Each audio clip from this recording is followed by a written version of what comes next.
Emerson Clark had always preferred silence and solitude.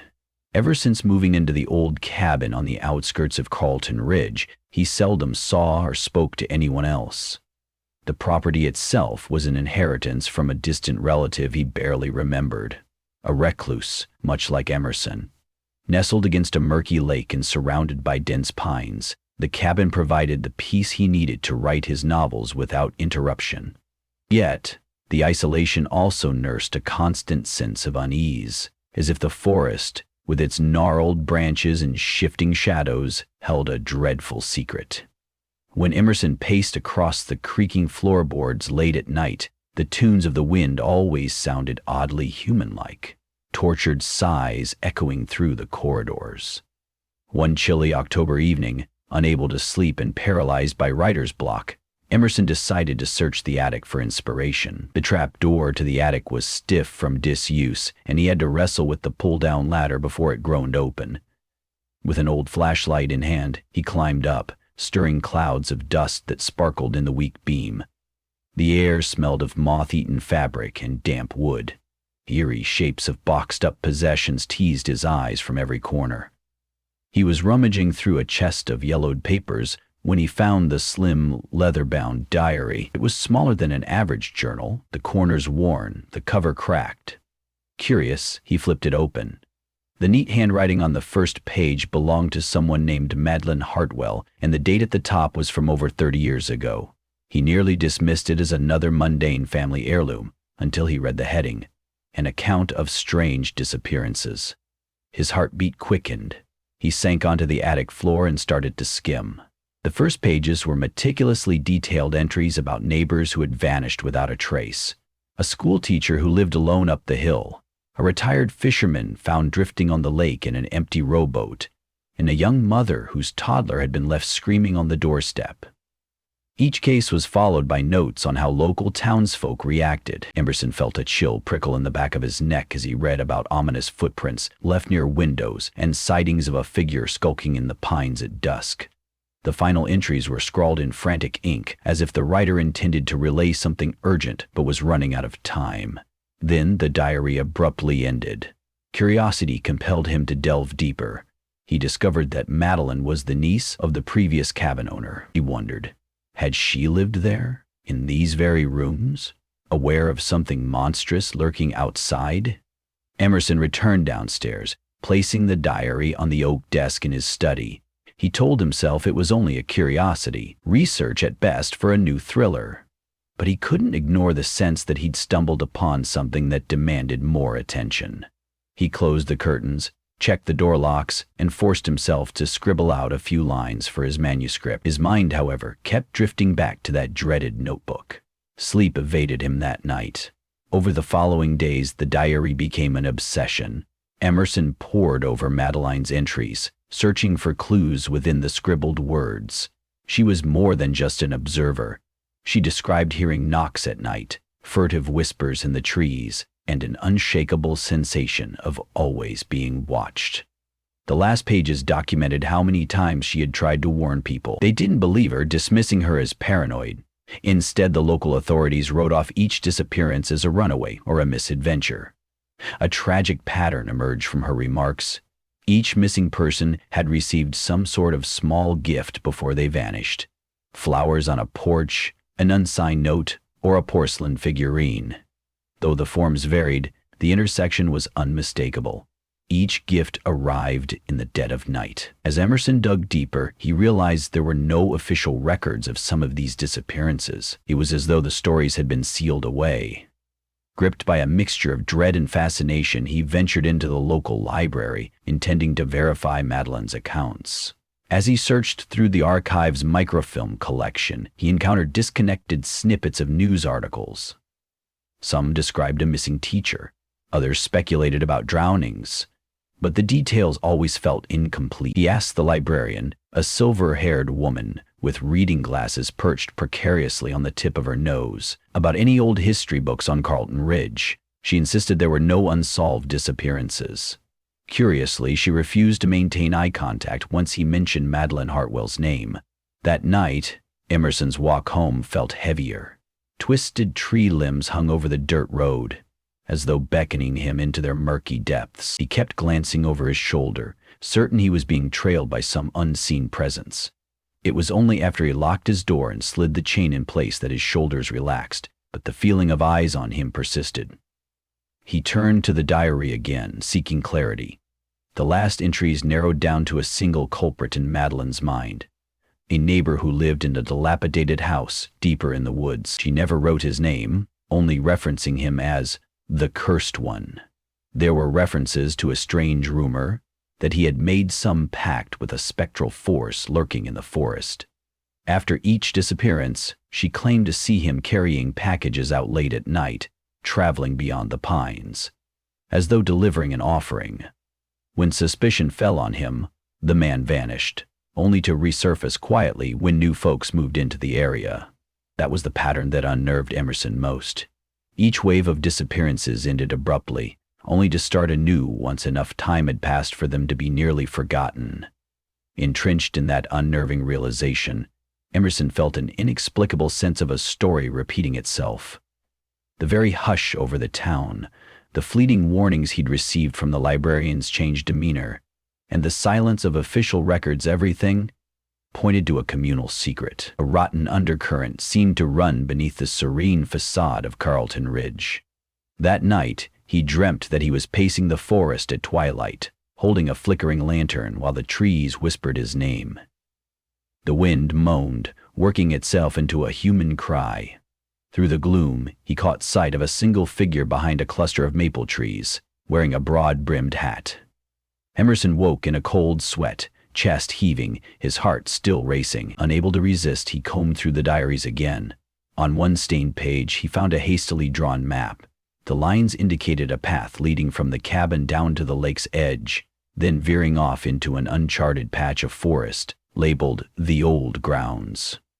Next to the reference, Madeline had scrawled, "Find them here." Emerson understood at once. The missing individuals might be buried or hidden out there. The entry unnerved him so deeply that he nearly threw the diary aside, fighting off the impulse to lose himself in dread and panic. But curiosity and a dark sense of duty won out. After all, he was a writer. Unearthing secrets was what he did. At daybreak, Emerson gathered supplies, a camera, a notebook, and a small shovel. He found the rough trail described in the diary, guided by the battered map's sketches. The forest thickened around him, brambles snagging at his arms and legs, nearly as if they wanted to trap him. The path was narrow, just wide enough for one person. He followed in silence, senses on high alert. The air felt charged, tense, and cold, even though the sun climbed high above. Half an hour later, he spotted a clearing lined with ancient, moss-covered stones. As he edged into it, he felt the indescribable hush of a place that had witnessed morbid deed. Beneath the largest stone, something glimmered. A small porcelain figurine. It looked like a statue of a young woman, the paint chipping. Emerson's stomach twisted when he saw that carved into its base was the name Sarah. A rumor from the diary flickered in his mind. One of the vanished women had been named Sarah Platt. His hand trembled as he reached for the figurine, a wave of dread curling over him. He glanced at the ground around him. The earth looked freshly disturbed in patches, as if someone had recently dug and refilled holes. Adrenaline spurred him to crouch and start scraping away the thin layer of soil. Faster, deeper, his heart beating like a drum in his ears. He talked himself out of going too far. Shoveling any deeper might reveal a horror he wasn't prepared to handle alone. Something about the place told him he wasn't safe. He stuffed the figurine into his bag and snapped a couple of photos of the clearing. Then he stumbled out of the woods, nearly tripping in his haste, convinced he was being followed. Branches rustled behind him, but each time he turned there was no one there. Even so, he swore he kept glimpsing a fleeting shape. A man, slender, wearing a wide-brimmed hat. By the time he arrived back home, he was shaking with panic. He attempted to call the local police station, but was met with polite disinterest. Officer Harrington, who took his call, insisted there hadn't been a missing persons case in Carlton Ridge for as long as he could recall. When Emerson pressed on about suspicious activities by the lake or in the pines, Harrington merely replied that people like to tell urban legends, and that maybe you should take a break from your writing. The line then went dead, leaving Emerson feeling more alone than ever. That night, as a storm howled beyond the windows, Emerson huddled at his desk, diary open. Lightning lit the sky in convulsive flashes, and thunder rumbled the old cabin's foundations. Madeline's final entry was scrawled in such desperation it was nearly illegible. She wrote about hearing scratching at the door, footsteps on the porch, a rasping voice calling her name through the walls. She guessed she was next. The last line read, "I must hide the truth where no one dares look. If you find this diary, it means I am gone. Do not trust them. They'll come for you next." A loud knock at the front door made Emerson jump. Fear prickled at his scalp. He froze, half convinced it was the wind or a branch carried by the gale. But then a second knock sounded. The overhead light flickered, plunging the cabin into a momentary darkness. Emerson stood and approached the door, heart hammering, unsure if he should open it. Another crash of thunder rattled the window panes, and the porch light sputtered. Gathering all his courage, he turned the lock and opened the door a crack. A hooded figure stood with shoulders hunched against the downpour. Rain glistened on the black fabric, and water trickled down the stranger's face. Then the hood fell back, and Emerson recognized the librarian. She looked terrified, eyes wild with urgency. "Let me in," she whispered, glancing behind her as though someone might emerge from the shadows. Emerson led her inside, and she rushed to bolt the door.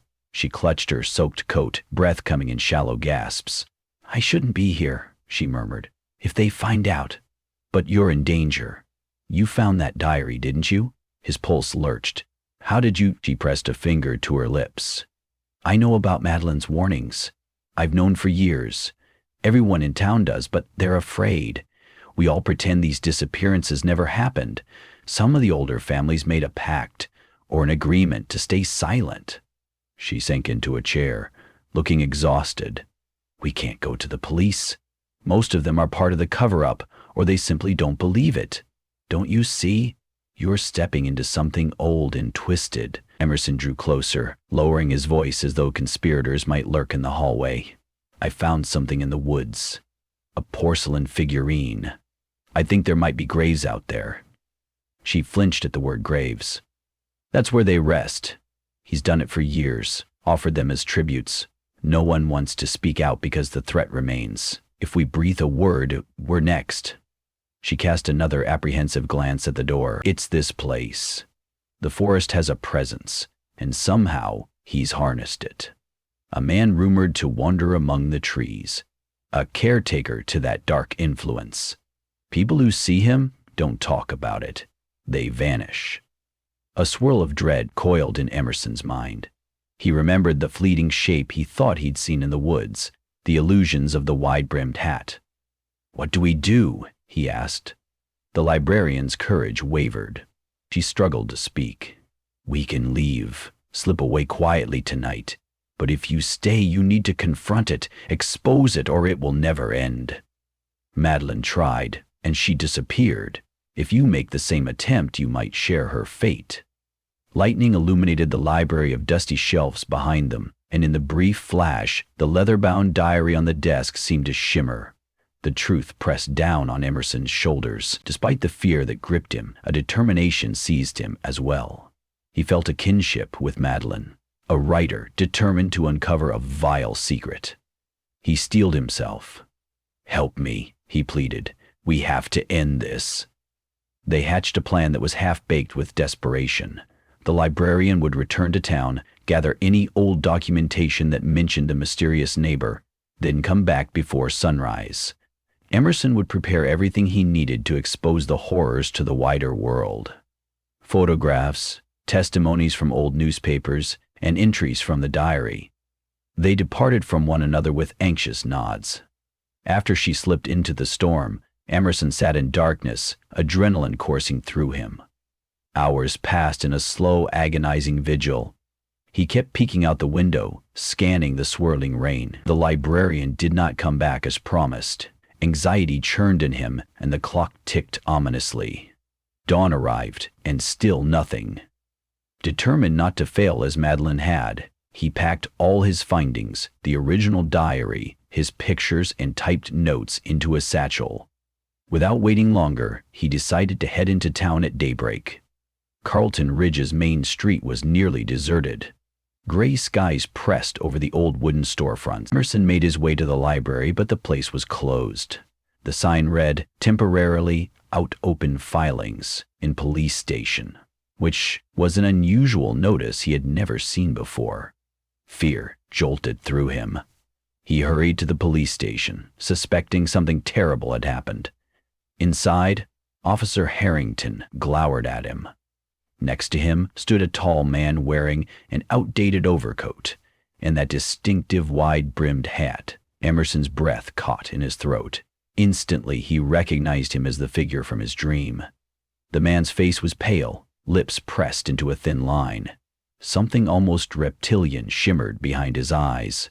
Before Emerson could speak, Harrington said in a clipped tone, "You must be Mr. Clark. We've heard enough about your rummaging around." "I'd like to see the evidence you claim to have." Emerson's mind screamed warnings, but Harrington's presence blocked the exit. Reluctantly, he pulled the diary and some of the photographs from his bag. The tall man in the hat barely blinked as he glanced at the scratched images. A tremor ran through Emerson's spine. This man was the puppet master, the caretaker, the cursed one. A heavy wave of realization crashed upon him. Nobody would help him in this station if they were in league with that man. "We'll need to, keep these," Harrington said, grabbing the diary and the picture. "You say you found them in your attic? This is interesting reading material. But you have to understand, we can't have you wandering around stirring panic with unverified stories." "You must be confused." He gave a slight nod to the tall man, who stepped closer. Emerson locked eyes with him and felt a stabbing sense of recognition, as though peering into the face of a nightmare. "Where is the librarian?" Emerson demanded. The tall man's lips curled into a faint, menacing smile. "I wouldn't worry about her. She had some trouble last night on her way home, missing in that storm." His voice was calm, cold as winter wind. Very tragic. Anger and horror mingled within Emerson, pushing him to the brink of desperation. He lunged forward, snatching at the photographs, but Harrington shoved him back. "That will be enough," Harrington barked. "We've got your statement. Now you'd best leave before we decide you're a risk to public order." Every instinct told Emerson to flee. He backed away slowly, heart pounding, shock thrumming in his veins.